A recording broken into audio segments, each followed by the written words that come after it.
Hello guys, today I'm gonna show you all the 6 Sense cooking programs in the microwave Whirlpool W6.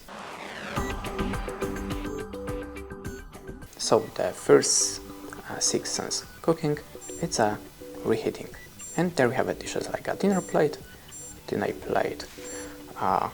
frozen, the soup, beverage, lasagna frozen, dinner and dinner plate. We can go back. Let's go to the Sense Cook. There we have the baked potatoes, vegetables, frozen vegetables, the vegetables canned, the popcorn, and the again baked potatoes. The next one, it's a Sense Crispy. There we have the thin pizza frozen, the thick free pizza frozen, hamburgers, chicken wings, breaded stick.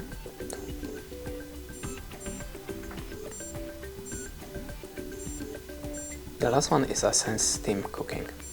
There we have the root vegetables, vegetables frozen, fish fillets, chicken fillets, flats, root vegetables, and vegetables.